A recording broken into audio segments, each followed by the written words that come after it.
Thank you so much for having me. Now, I know that we are a long way before lunch, but I would like to kick off with a little game. There's no need to panic. It doesn't involve that much audience participation. It's very, very easy.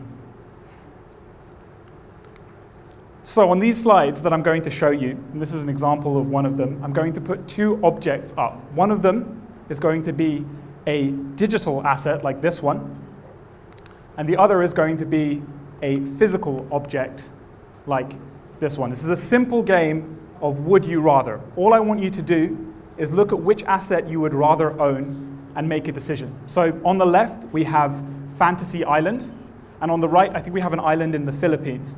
So show of hands for the digital island. Anyone? Interesting. Show of hands for the real island. Okay, very, very interesting. That was the first one. Let's have a look at the next example. This is some digital art. This is a chromie squiggle, an NFT. You can have this, or you can have this Pablo Picasso. And like I said, I'm aware that these are images of images, but imagine that the Pablo Picasso is put in a lovely frame. I'm going to give it to you. You can hang it up in your house. Who wants the Picasso? Show of hands. Okay, very, very interesting. Next up, a car. So you can have this Formula One racing car NFT, or you can have this very, very real Tesla Model S. And unfortunately, this isn't an Oprah Winfrey moment where I'm going to promise that you'll each get your own Tesla, but you can make up your mind which one you would rather own. Tesla, anybody? Okay, very interesting. So let's have a look in monetary terms, how much you would be holding onto if you had chosen one asset over another.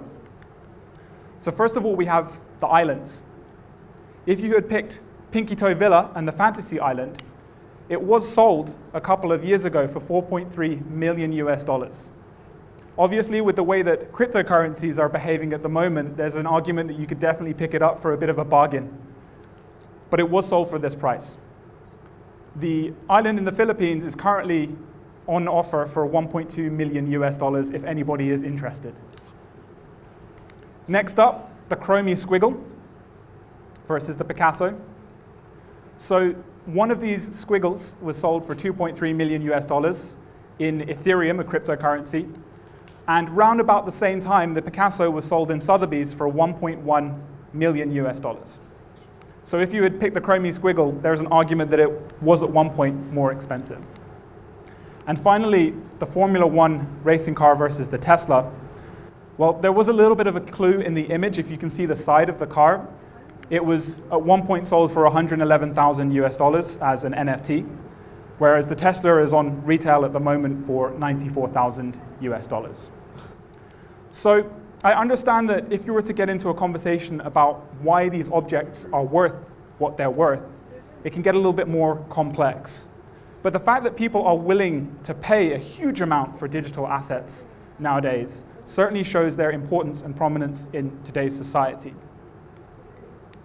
In October 2021, a tweet by angel investor and entrepreneur Sean Puri went viral when it suggested that the concept of the metaverse is that point in time where our digital lives are worth more to us than our physical lives. And depending on what some of you chose, may have already been the case.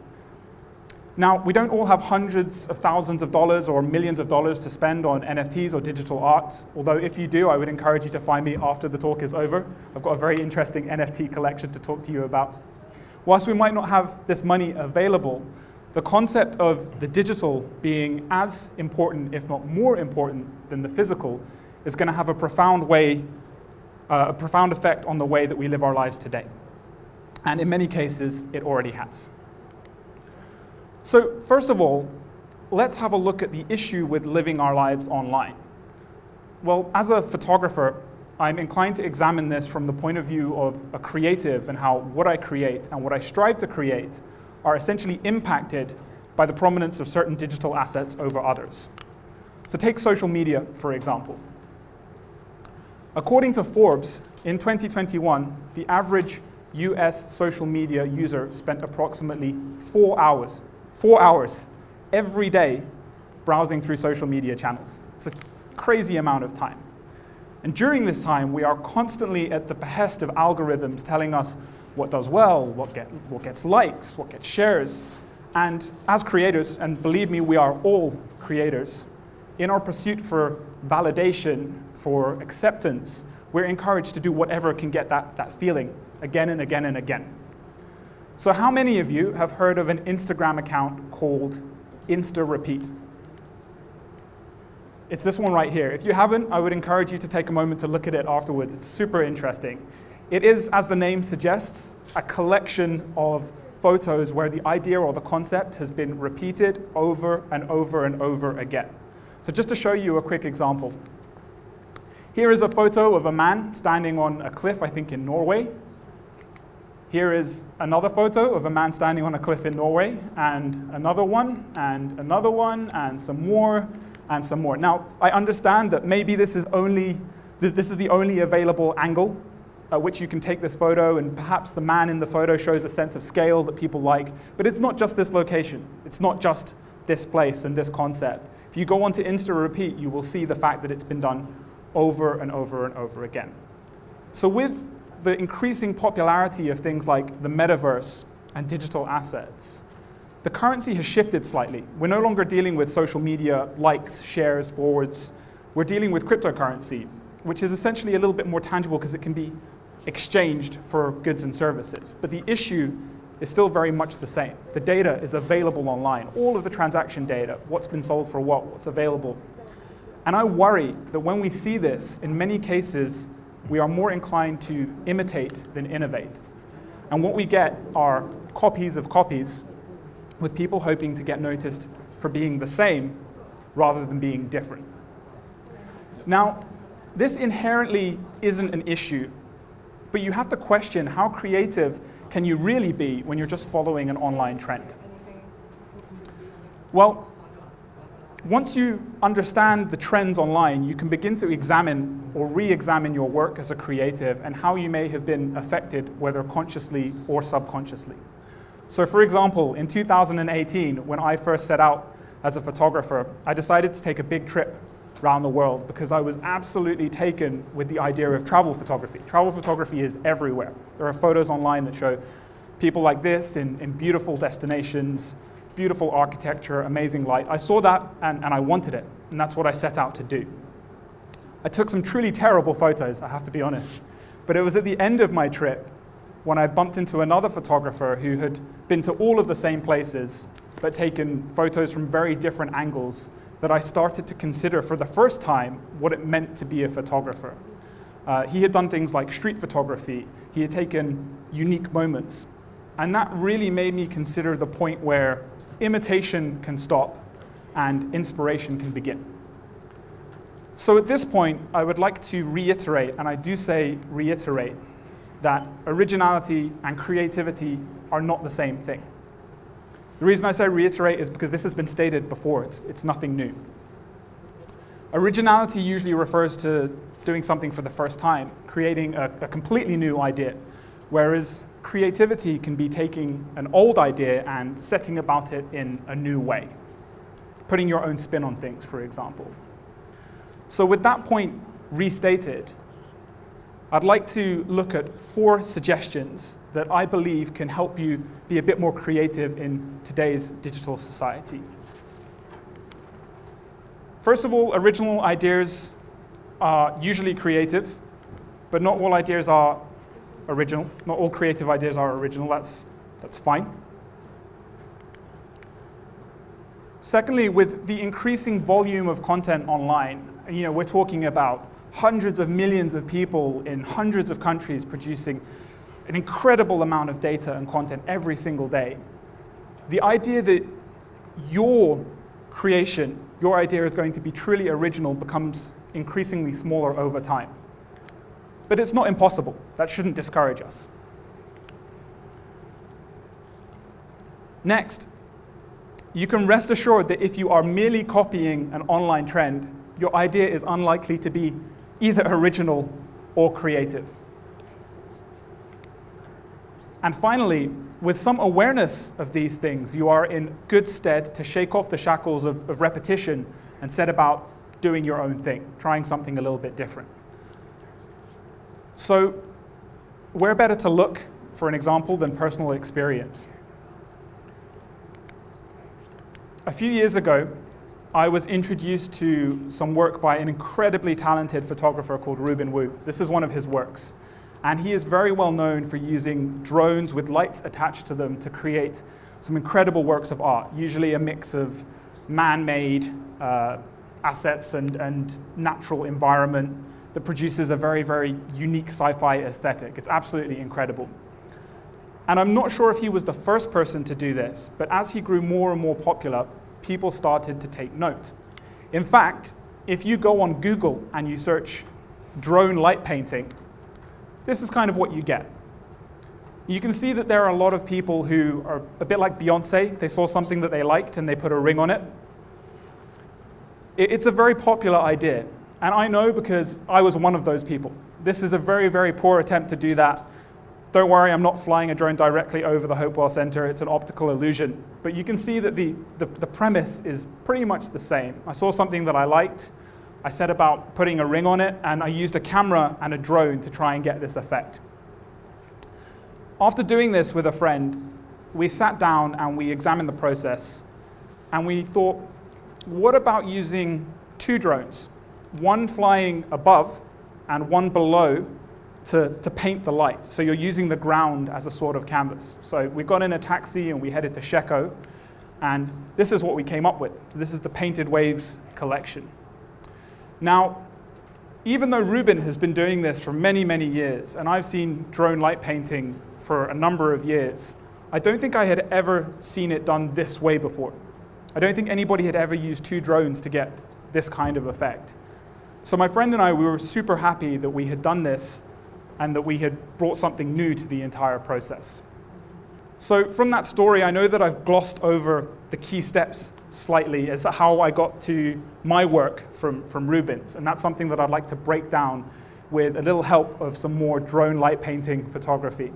We're going to look at the key steps in more detail so that you yourselves can take this idea and set about creating. Number one, awareness. And I've said awareness a lot today, something that I'm very aware of. Awareness of what? Well, awareness of the way that certain apps are created today to encourage the piggybacking of popular trends.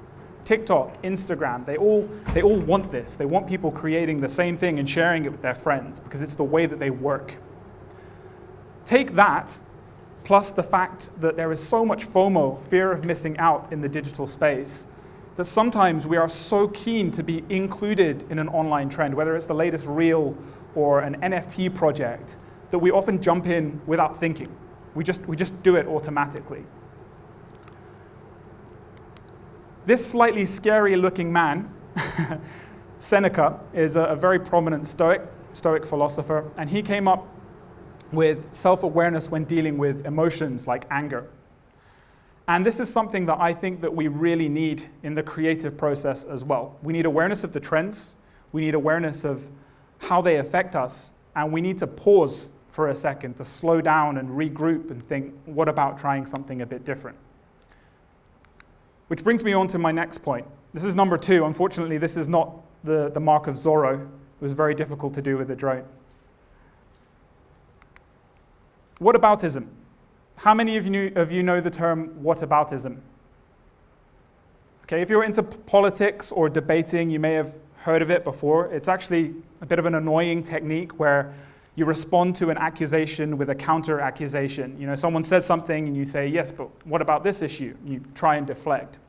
People in the political space find it very annoying, but in the creative sphere, it can actually help you get from one artistic juncture to the next. And you may, if you were listening to what I said previously about my stories getting from Ruben's work to my own, have heard me say, what about?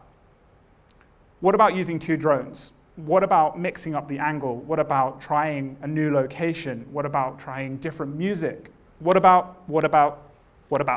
It's actually very, very simple. And some of the ideas that you come out with might be completely crazy, but they are often a good starting point for trying something new. Number three, and you'll see that unfortunately I had to switch to Chinese characters for the sake of simplicity. I would like to take the age-old cliche of do what you love, and in the spirit of today's talk, suggest an iteration of my own, specifically directed at creatives. Do what you love, but not what you find easy. I say that because with everything that's available online, all of the data about what does well, it's really easy to take a trend that is already doing well and jump on the back of it. Creating something new is difficult. Iterating is difficult. Failing is difficult. And not getting noticed, at least initially, is incredibly difficult. But if we love something, then we should understand that this challenge can actually be part of the process. It can help us be more creative. It can push us further than ever before. And finally, number 4, well, there is no number 4, but this was really difficult to do, so I thought I would show it anyway. So there you have it. We are at a key point in history where the value of our digital lives is set to catch up to, if not overtake, the value of our physical lives. We're using hundreds of different platforms every day, and we're seeing a ton of content being uploaded on a daily basis. We're seeing a number of different trends cropping up, and in our need for validation and acceptance, we often jump in. We get so caught up in the FOMO, the fear of missing out, that we just want to be included. So being creative in today's digital world doesn't necessarily mean sacrificing everything in the pursuit of creativity or originality, although it can be, still can be. Sometimes it just means taking a new step in a new direction, just a small step to iterate, to put your own spin on things. And finally, it's worth reminding yourself occasionally that if this is something that you love doing, then the challenge of creativity should be part of the entire process because it pushes you further. It helps you create ideas that potentially no one has done before, ideas that can truly resonate. Thank you so much.